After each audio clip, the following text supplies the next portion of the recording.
Hey guys, welcome back to Metroid Other M.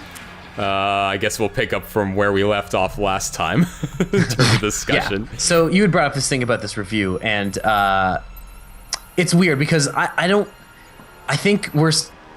read a lot of games criticism, and I write a bit of it myself also. So I keep up with that world, and it's, I guess what you're saying is like, hey, they're just complaining about this one thing and ignoring everything else, but it's also that like, I don't believe that games can be a thing that can just be like really simply summarized into like a score. I think if you want to treat games like art, you have to criticize them like art. And criticizing them like art would mean saying, hey, like, maybe, yeah, everything is like technically found, but this one thing like really rubbed me the wrong way and really rubbed my enjoyment of it and like makes the whole weaker. And for that reason, I have to talk about this. Like, I think it's expected that reviews are supposed to be this thing of like you say, oh, well, the sound is good, and oh, the visuals are good, and oh, the gameplay is good, so this must be an 8, or like something like that. And it's like, that's the problem with games. I agree. Yeah, my biggest gripe is that they just neglected everything. And for, I get that. If for other review channels, I get it. But like,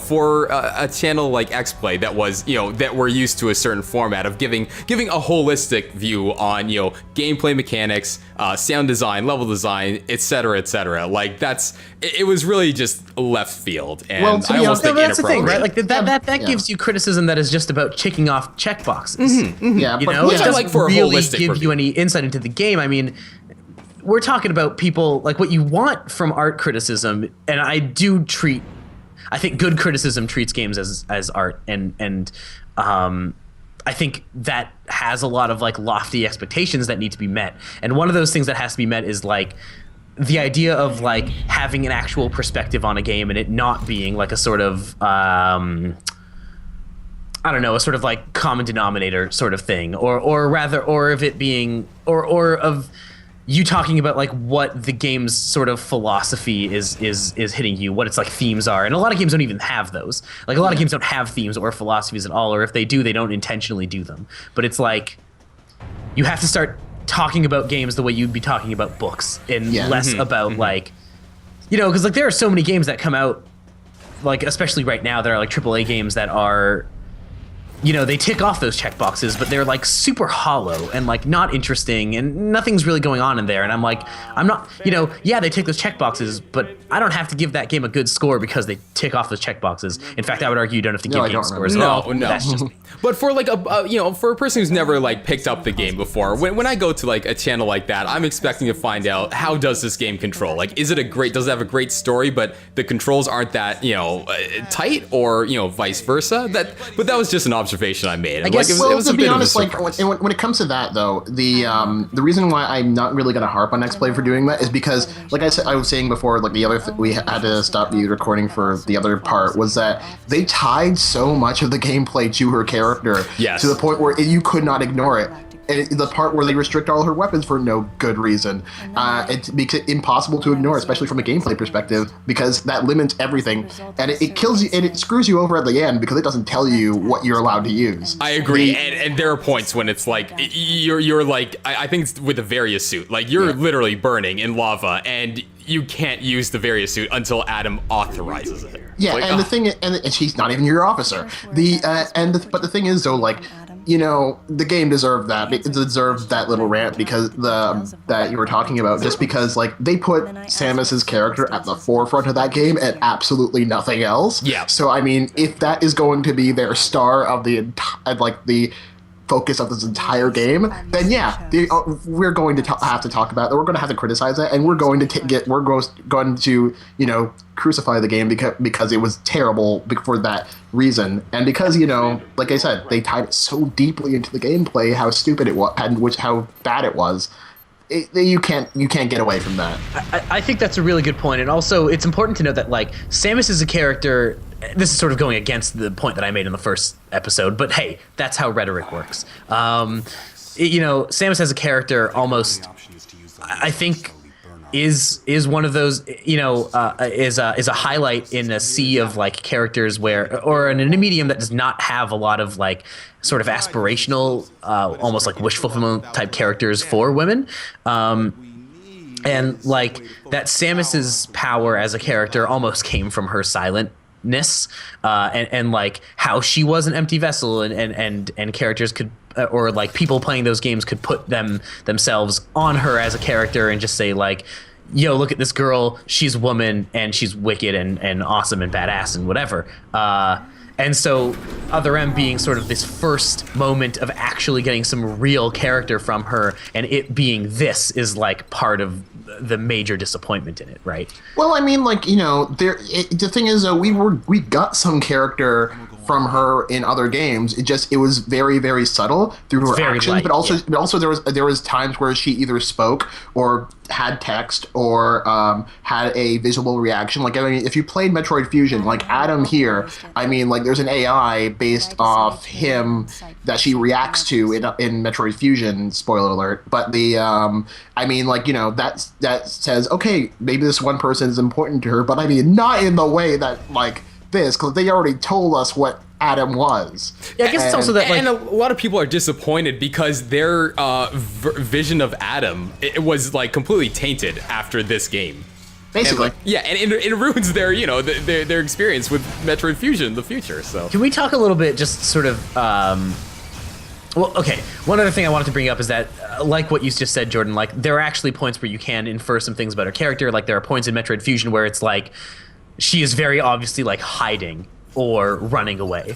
Well, you have even, no like, choice when at she that sees point. Ripley in Super Metroid, she like pauses for a bit, right?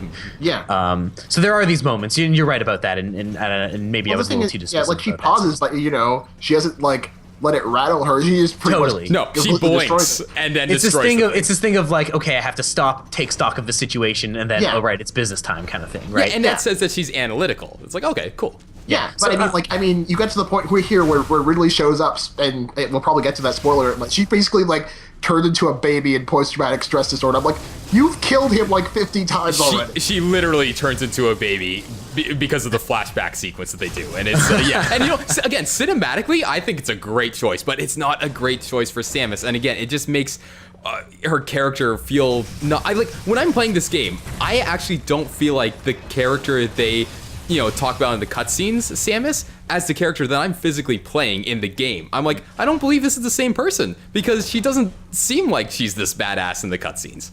So can we take, these are all great conversations and I'm into them. Can we take a little bit of a pause just to sort of explain the gameplay like mechanics? some of the gameplay concepts? Because Absolutely. I'm watching this and it looks like, fair enough. I'm watching this and it like, it looks pretty cool, and I'm just like kind of wondering what's going on. Yeah, like, so what are some of the systems that are at Metro, play?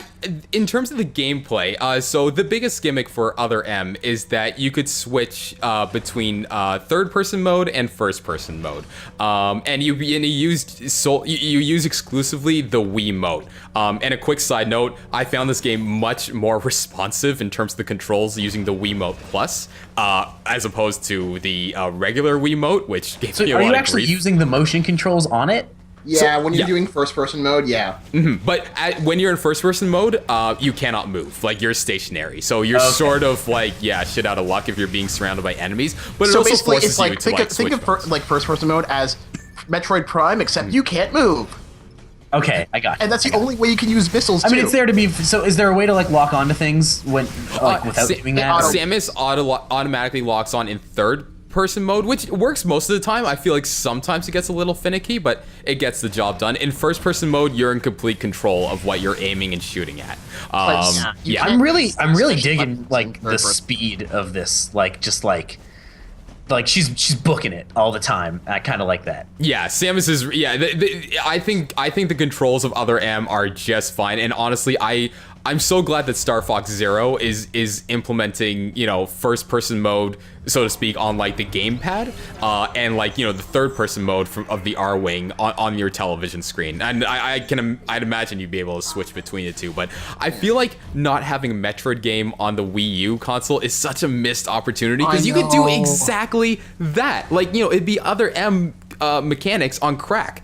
And maybe even a better story. I don't know, but Yeah, I mean, that's beside the point. it's just like Metroid doesn't do well for Nintendo generally. That's the thing. It's No. like Metroid is a real sort of passion project. These games don't really sell that well. Which is They're sort of like a weird little like dark horse almost in terms of like Nintendo's output. Yeah, Nintendo's not taking a lot of risks these days. I think this was maybe like one of their most last experimental projects for the Wii. I don't know if I'd agree with that. I mean, Nintendo's taking actually a lot of risks right now in that they're pushing towards things that they've traditionally been resistant to, like, and they are doing the mobile thing. Games and maybe making like online infrastructures a little bit better. And that's I just actually them find catching Nintendo up. to be a fairly experimental company. They're actually probably the most experimental out of like the three major publishers. Yeah, I see where you're coming from, but I think like in terms of Nintendo's experimental like repertoire, it started and ended with the GameCube. I mean, again, we're seeing the rise of the mobile games coming out, which I think could be a really good call, but that's yet to be seen. GameCube was actually. Sorry, Jordan, were you gonna? Sorry, I actually disagree with that because I mean they're still experimental. I mean, like the Wii U in essence was the Wii in essence was experimental. The Wii U in essence was and still is experimental. I mean, I agree that Nintendo is like the only one that really experiments anymore, and which is honestly that's why I love them for it because I mean, God, the Sony and Microsoft won't. That's what I was gonna say as well. Like the Wii is actually like incredibly experimental in that it's like the Wii was specifically, I mean, it was a completely new control system. It was banking on motion control, which hadn't really been tried before, certainly not for console games, and was going for markets. Like the whole point of the Wii was that it was going for markets that were untapped. It was going for really young kids. I hate how they're all just like, yeah. Like I mean, like Samus, you have a missile. You know it can kill it. Why don't you just use it? Sorry to go on a tangent back to the game. This is like almost a weird conflict because on the one hand, you have to make a game where certain abilities of Samus are locked off because that's how Metroid games are supposed to work, and you also have to like do certain things you have to teach new players how to use these things, right? I think because going back to part one, you guys saw that tutorial level where Samus basically, was showing off her moves, making sure that she's getting her regular monthly checkup from a federation that she doesn't even technically work for. But I think it would have been great if we got to do the tutorial right after that scene from Super Metroid. Because imagine if this game took the escape sequence from Super Metroid and let you and got you to do the tutorial through that's an interesting idea. Yeah, because then you get to idea. use everything that she has at the end of Super Metroid, which is basically everything she has in this game. And then at the end of the sequence, she could lose all of that, and then just go on her way for the next adventure. And here in Other M, she could, instead of doing the stupid authorization thing, she could earn back those powers a la all the other Metroid games. Well, So I mean, that's like, an interesting. That's what God of War. That's what God of War 2 does actually. Like God of War 2 starts off. It doesn't start off from like the last mission of God of War 1, but it's like God of War 2. When you start, you actually have all of your powers, and you sort of like gradually get them sucked away from you in the tutorial level, and then the rest of the game you're like building your powers back up, sort of. Based on like Samus's character so far, she's pretty much should have said "fuck you" to Alex. I'll do what I want. But to Adam, To Adam, yeah. Yeah, but to be honest though, like don't quote me on this because I haven't played Metroid Prime 3 in years. I don't remember you ever losing your abilities in that game. You get basically like pwned by Dark Samus, and then you get the Phazon edition, but you don't lose the abilities you start out with. You gain more over the course of the game. So I mean, you could have just done that.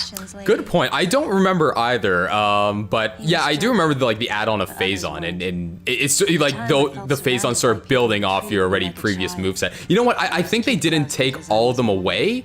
But you just didn't start with all of them. You didn't start with all of them either. But I mean, you never lost your abilities. No. You had a set amount of them at the beginning, and you got more. You got more as the time went on. Mm-hmm. Yeah, I think so. I actually really liked Corruption, but the thing about the Prime games is that arguably, I think Other M is considered more classic. Oh, sorry, more canon than the Prime games. Which pisses me off, to be honest. Because Sakamoto, in a loosely translated interview, said that the Prime series isn't canon. I feel like worrying about canons in games where the plot. I mean, listen, obviously Other M sort of talks about it a little bit more because it has a lot of cutscenes, but like this is like sort of going back to what I was talking about in the Sonic playthrough of like there's not a lot of plot in these games, just don't worry about it. There is a lot of plot, actually. I mean, this clearly there's more in the Metroid game than there is in a Sonic game, but like you really, and I think actually this might be one of the problems with Other M, just like watching these scenes now as I am for the first time. Like, it seems like a lot of the problem with this game is like feeling the need to contextualize things that didn't need to be contextualized. Like, I don't necessarily need a background on who Samus was. In fact, it feels like it's almost betraying the character, giving me a background. I don't really need to know about like how Samus came to be a bounty hunter. It's like not important to me. All I care is that she is a bounty hunter. Well, I mean, like a lot of this backstory was also fleshed out in other games. Just they didn't, spend several hour-long cutscenes on it. Right, like this seems like a lot of spelling out things that like I hate did not that line. Confession time. Oh my god. Confession time. My god, I get it. She's like what, a teen here, maybe like I don't know, like 19. And now she has daddy issues. Oh god, yeah. The confession time. Oh god. But any. Yeah, I It's also I'm curious. So who is Samus? Is there any explanation for who Samus is supposed to be? No, God, they this don't thumbs down give thing any. is so stupid. Is there any like plot validation for like who she's talking to here? No, this is just her diary. Oh. Okay. Sorry, So her yeah, space diary. this is another thing. Is that Oh, like hi, this is Coruscant. almost like a very like. I mean, listen, Team Ninja aren't great writers, and also. This is like almost like a very anime, a very sort of typical anime like over exposition type thing. Oh, I don't know what kind of animes you're watching, man. Oh. This is a whole nother level. Yeah. Yeah. I hate this game with a passion. You know what? Again, I'll defend its gameplay. I think the gameplay and level design is entertaining. It's why I did it for the channel. But yeah, in terms of this, the story, it's a patch job. It just doesn't feel complete. It feels so empty and hollow and like, I think it would have been much better if if there was as much story as Prime 3 Corruption, where the characters speak like every now and again, just enough to give you like their character trope. But yeah, that's the story in Prime 3 was amazing. Oh, it was fantastic, and I love Prime 3. So I can't speak for Prime specifically, but like Fusion, I think did a great job. And that because there's really not much. I mean, there's a couple things. There's like some small cutscenes, some contextualization, but pretty much everything that happens in that game is just sort of like it's wordless, and it's like the Dark Samus comes out, and it's like scary music, and Samus pauses, and is just like hiding while Dark Samus like just walks by her in the bottom, and like that stuff is really effective because it's like super atmospheric and really None of that in actually this game. like And sort of terrifying. horrifying and threatening, and like it does it all completely wordlessly, like without having to go into all this exposition and that Exactly. As a kid, I jumped whenever the SAX came out. Like that thing, mostly because of like the audio. It's scary. would just, It's like a creepy spike. thing. Yeah, and it would kill you with one shot. I'm like, oh my god. Yeah, like, so, like whenever the SAX came out, it was like fuck. Like if you know how to like work it, the SAX can be pretty dumb actually, but like you're not gonna know that on your first time playing it, and especially as a kid. No, it's like so that really thing's terrifying. It's a really threatening thing. Yeah. But like what you were saying, The Dan, most like the threatening story thing was in this game great is a in Furby. Fusion. far as your other weapons go, Well, we'll I don't know we'll get what to that refers to, but I guess You'll we'll see. You'll see soon. You'll see soon. But yeah, This is a long cutscene. This is like temperature, heat this has been going on for what, like 10 minutes. This cutscene. has there been gameplay in this part? I do not remember. There's Yeah, been I a think it little was bit like at at the the beginning of it. Yeah, Samus. had The to other go thing to is the that the idea of Samus being with people is like devastation can't wrong be to me. What, she's not a people person? No, Samus is a lone wolf. That's the whole thing. Yeah. She's a bounty hunter that never bounty hunts. She's always working for the Federation. like they did this idea in Prime 3, and they actually got it right. Because I mean, like she got paired up with other bounty hunters, but they never actually worked together. They just sort of coordinated with each other until like she had to take them all out. But the I mean, like she had sort of her own little squad, and she was totally fine doing that. Yeah, I mean that's the thing. I feel like Samus is a character who like deals with people when she has to, but is mostly doesn't care. There's actually, just because we're talking a lot about Samus's character, I would recommend checking into the work of Maddie Myers. She used to write She used to just do freelance stuff, I guess, mostly. Now she's a writer for the Mary Sue, and she's sort of known as like a something of like a Samus expert in that she writes about Samus a lot and is like really into that sort of thing. And she has one article that's just sort of summarizing a lot of things that she thinks about Samus's character and like understanding the sort of conflicts that come with putting too much of your personality on a character who's wordless and stuff, but also recognizing why that has power and sort of ties into a lot of the stuff we're talking about in terms of I don't know, Samus's personality and character and like assumed character traits versus character traits they're showing us and all of these sorts of things. And so, yeah, for more Samus stuff, I would say Maddie Myers is a really good person to read. And also Critical Distance, which is a website that collects a lot of game criticism. I've had some stuff featured on there before, just as a quick plug. But they have some really good stuff. They just put out a collection of articles that were like an archive of articles just about Samus. So that stuff is all like some pretty interesting reading, and I'd strongly recommend it. Cool, I'll check it out. You're so cultured, Dan. Oh, you know.